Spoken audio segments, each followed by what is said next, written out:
அடுத்ததாக அன்பிற்குரியவர்கள் என்ன சொல்றாரு தெரியுமா? வழிகட்ட விதத்துவாதிகள் தான் சூனியத்தால் பிறருக்கு பாதிப்பு ஏற்படுத்த முடியாது என்று சொல்கிறார்கள்.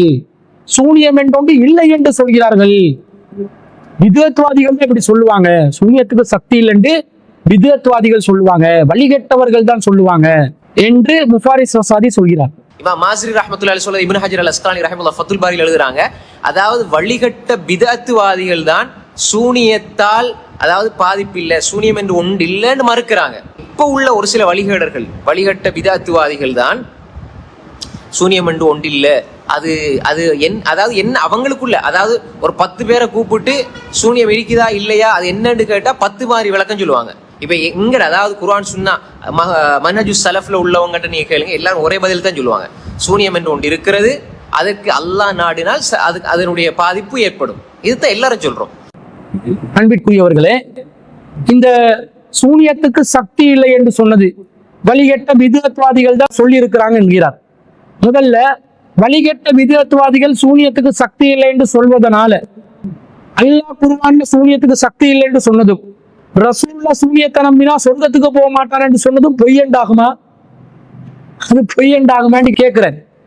வழிகட்ட விதத்துவாதிகள் குர்ஆன் ஹதீஸ்ல இருக்கிற ஒரு செய்தியை சொல்றாங்கன்னு வைங்களே. இப்ப நிறைய வழிகட்ட பிரிவினர்கள் இருக்கிறாங்க. அவங்க நிறைய விதத்துகள் செய்வாங்க. கூட்டு துவா, ஃபாத்தியா, தட்டு தாயத்து தகுடி எல்லாம் செய்வாங்க. அந்த வழிகட்ட பிரிவில் ஒருத்தர் இமாம் ஜமாத்துடன் தொழுவது 27 மடங்கு நன்மை என்று நபிகள் நாயகம் சொல்லி இருக்கிறார்கள் என்று ஒரு பயான்ல சொல்றாரு. இது வழிகட்ட விதத்துவாதி சொல்லிவிட்டார், எனவே நான் இதை ஏற்றுக்கொள்ள மாட்டேன் என்று முஃபாரிஸ் ரஷாதி சொல்வாரா? அல்லது அவர் சொல்லக்கூடியதுல எது விதத்து, எது சுன்னத்து, எது ரசூலுல்லாஹ் சொன்ன சொல், எது இவங்களா மனோ இச்சையில இட்டுக்கட்டி சொல்றாங்க என்றதை பிரிச்சறிஞ்சி எது சரியோ அதை ஏற்றுக்கொண்டு எது பிழையோ அதை புறக்கணிப்பாரா? எது தௌஹீத், எது மார்க்கம், எது சரியான வழிமுறை? விதத்துவாதிகள் மார்க்கத்துல உள்ள சொன்னாலும் நீங்க ஏற்றுக்கொள்ள மாட்டீங்களா? அவன் விதத்துவாதி என்ன அவனுக்கு முத்திர குத்தி அவனை தள்ளி விட்டுருவீங்களா? இதெல்லாம் மார்க்க ஆதாரம் இல்லை. எவன் சொன்னாலும் பரவாயில்லை, குர்ஆன் ஹதீஸ்ல ஆதாரம் உள்ளதை சொன்னால் ஏற்றுக்கொள்ள வேண்டும், இல்லாட்டி தூக்கி நிராகரிக்கணும். இப்பதானே சொன்னீங்க தக்லீத் செய்யக்கூடாது என்று சொன்னவரு இப்ப என்ன சொல்றாரு? அது நம்மட ஸலஃபுக்கு மட்டும்தான் இருக்கணும், வெளியில எவன் சொன்னாலும் கேட்கக்கூடாது. நாங்க சொல்றோம் எந்த வழிகட்ட பிரிவினர் சொன்னாலும் பரவாயில்லை, காது கொடுங்க. அல்லதீன யஸ்தமிஊனல் கௌல, சொல்லை செய்மடுக்க வேண்டும். ஃபயத்தபிஊன அஹ்ஸனா, அழகானதை பின்பற்றுங்கள், அசிங்கமானதை தூக்கி எறிஞ்சிருங்க. விதத்துவாதி சொல்ற அசிங்க விதத்துக்களை தூக்கி எறிங்க. விதத்துவாதிகளுடைய வாயிலிருந்து வர சுன்னத்தான் சொன்னா அது சரியா இருந்தா ஆதாரம் இருந்தா எடுத்து நடைமுறைப்படுத்துங்க. ஒரு பிச்சைக்காரன் வருதான், ரோட்ல போறோம், எங்கட பக்கெட்ல இருந்து ஒரு 1000 ரூபாய் தாள் கீழே விழுது. பிச்சைக்காரன் சொல்றான், நானா அவனோட பர்ஸ்ல இருந்து ஒரு 1000 ரூபாய் தாள் கீழே விழுந்துச்சு பாருங்க. பிச்சைக்காரன் சொல்வதை நான் கேட்பதா என்று சொல்லி நிராகரிப்போமா? சொல்ற செய்தி கருத்து சரியான என்ன நடந்து ஆய்வு செஞ்சு பார்ப்போமா? உண்மையிலே பக்கெட்ல இருந்து விழுந்துச்சா இல்லையா? விழுந்திருந்தா தூக்கி புறக்கி எடுத்து போட்டுக்கொள்வோமா இல்லையா? என்ன செய்வோம்? சொல்வது யார் என்று பார்ப்போமா? சொல்லப்படுகின்ற செய்தியை ஆய்வு செய்து முடிவெடுப்போமா? எவன் சொன்னாலும் ஆய்வு செய்து முடிவெடுப்பதுதான் ஒரு தௌஹீத்வாதியுடைய விஷயம். ஆனால் இவர் சொன்ன மாதிரி வழிகட்ட பிதஅத்வாதிகள் என்பவர்கள் மட்டும் இந்த சூனியத்துக்கு தாக்கம் இல்லை என்று சொன்னதில்லை. ஃபத்துல் பாரியிலே இப்னு ஹஜர் ரஹ்மத்துல்லாஹி அலைஹி அவர்கள் நிறைய செய்திகளை எடுத்து காட்டுறார். அதுல ஒண்ணுதான் அவர் சொல்கிறார், வஹ்துலிஃப ஃபி ஸிஹ்ரி, சிஹ்ர் விஷயத்தில் பலரும் கருத்து வேறுபாடுகள் கொண்டிருக்கிறார்கள். ஃபகீல வ தஹ்யீல், அது ஒரு பிரம்மையூட்டம், மாயை ஏற்படுத்துவது. வலா ஹகீகத்துல் லஹு, அதற்கு எந்த ஒரு சக்தியும் இல்லை, உண்மைத்தன்மையும் இல்லை என்றும் கருத்துக்கள் உள்ளன.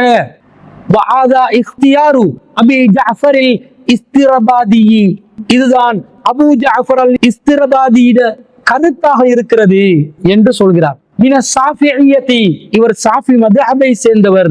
வ அபீ பக்கர் ராஸிஇ, அபூபக்கர் ராஸியுடைய கருத்து இதுதான். மினல் ஹனஃபிய்யதி, இவர் ஹனஃபி மத்ஹபை சேர்ந்தவர்.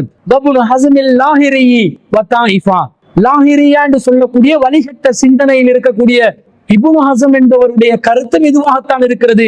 அவரின் வகைராக்களுடைய இன்னும் ஒரு சில சாராருடைய கருத்தும் இதுவாகத்தான் இருக்கிறது. இப்ப ஃபத்துல் பாரியிலே இப்னு ஹஜர் ரஹ்மத்துல்லாஹி அலைஹி அவர்கள் அபூ ஜாஃபர் அல் இஸ்திரபாதி என்பவருடைய கருத்தை பதிவு செய்கிறார்.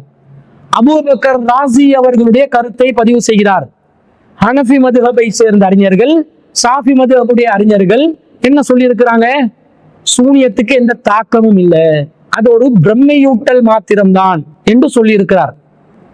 அதே போன்று உம்தத்துல் காரியில, சஹீஹுல் புகாரிக்கு சரஹ் எழுதின உம்தத்துல் காரியில ஹனஃபி மதுஹப் முக்கியமான ஒரு அறிஞரான இமாம் ஐனி அவர்கள் என்ன சொல்றார் என்று பாருங்க.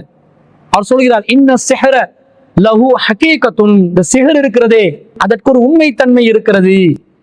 وذكر الوزير أبو الملفر يحيى بن محمد بن هبيرة في كتابه. அபு முலஃபர் என்று அறியப்படுகின்ற யஹ்யா இப்னு முஹம்மது இப்னு ஹுபைரா என்பவர் அல் அஸ்ராப் அலா மதாஹிபில் அஸ்ராப் என்ற அந்த நூல்ல பதிவு செய்கிறார். அஜ்மஉ அலா அன்ன ஸிஹ்ர லஹு ஹகீகத்துன் இல்லா அபா ஹனீஃபா. அபு ஹனீஃபாவை தவிர சூனியத்திற்கு உண்மைத்தன்மை இருக்கிறது என்று பலரும் ஒருமித்த கருத்து கூறுகிறார்கள். ஃபைன்னஹு கால லா ஹகீகத லஹு. ஆனா அபு ஹனீஃபா சொல்கிறார் அதற்கு எந்த ஒரு உண்மைத்தன்மையும் இல்லை என்று சொல்கிறார். வகாலல் குருத்துபி சொல்கிறார், வஇந்தனா அன்ன ஸிஹ்ர ஹக்குன், நம்மிடத்தில் சிஹருக்கு உண்மைத்தன்மை இருப்பதாக நாம் சொல்கிறோம். வலஹு ஹகீகத்துன், அதற்கு சக்தி இருப்பதாக, உண்மை இருப்பதாக நாங்கள் சொல்கிறோம். யஹ்லுகுல்லாஹு தஆலா இந்தஹு மா ஷாஅ, அல்லாஹ் தன்னிடத்தில் தான் நாடியதை படைப்பான் என்பது இமாம் குர்துபி அவர்களுடைய கருத்து. ஆனால் இதற்கு மாற்றமாக ஹிலாஃபல் லில் முஅத்தஸிலா, முஅத்தஸிலாக்கள் இதற்கு மாற்றமாக சொல்கிறார்கள். வ அபி இஸ்ஹாக்கல் இஸ்பிராயினி, அபுல் ஹிசாக் இஸ்பிரானி என்பவர் மின ஸாஃபிஇய்யதி, ஸாஃபிஈ மத்ஹபை சேர்ந்த அபு இஸ்ஹாக் அல் இஸ்பிராயினி என்பவர் சொல்கிறார், ஹைசு காலு இன்னஹு தம்பீஹுன் வ தஹீல், இது வெறும் முலாம் பூசுதலும் பொய் தோற்றமும் ஆகும் என்று உம்தத்துல் காரியில தெளிவாக ஹனஃபி மதுஹபில் முக்கியமான அறிஞரான ஐனி அவர்கள் தெளிவாக சொல்லி இருக்கிறாரா இல்லையா? அபு இஸ்ஹாக் அல் இஸ்பிராயினி என்று சொல்லக்கூடிய அறிஞர்கள் சொல்லி இருக்கிறார்கள், ஹனஃபி மதுஹபை சேர்ந்த அறிஞர்கள் சொல்லி இருக்கிறார்கள். அப்ப சூனியம் என்பது பொய்யான ஒரு விஷயம் என்பதும் அதிலே உண்மைத்தன்மை இல்லை என்பதும் வழிகட்ட பிதஅத்வாதிகள் மட்டும்தான் சொல்லி இருக்கிறாங்களா? அப்ப அறிஞர் ஐனி அவர்கள் வழிகட்ட ஒருவரா? ஹனஃபி மதுஹபை சேர்ந்த அறிஞர்கள் சூனியத்துக்கு உண்மைத்தன்மை இல்லை என்று சொல்லி இருக்கிறார்களே, அவர்கள் வழிகட்டவர்களா, பிதஅத்வாதிகளா? அதே போன்று ஷாஃபி மதுஹபை சேர்ந்த அறிஞர்கள் சொல்லி இருக்கிறார்களே, அவர்கள் எல்லாம் பிதஅத்வாதிகளா, வழிகட்டவர்களா? என்ன சொல்றீங்க? எதையும் பார்ப்பதில்லை, ஆய்வு செய்வதில்லை, தனக்கு சாதகமானதை மாத்திரம் பார்ப்பது, எது தனக்கு சாதகமானதோ அதை மாத்திரம் எடுத்து சொல்வது, அதற்கு மாற்றமான கருத்துல என்னென்னலாம் சொல்லப்பட்டிருக்கிறது என்பதையெல்லாம் ஆய்வு செய்யாத இவர்கள் எல்லாம் தங்களை ஆய்வாளர்களாக மக்கள் மத்தியிலே முலாம் பூசிக்கொண்டு இருக்கிறார்கள். இவர்கள் தான் இந்த சமூகத்தின் சூனியமாக இருக்கிறார்கள் என்பதை மக்கள் விளங்கிக் கொள்ள வேண்டும்.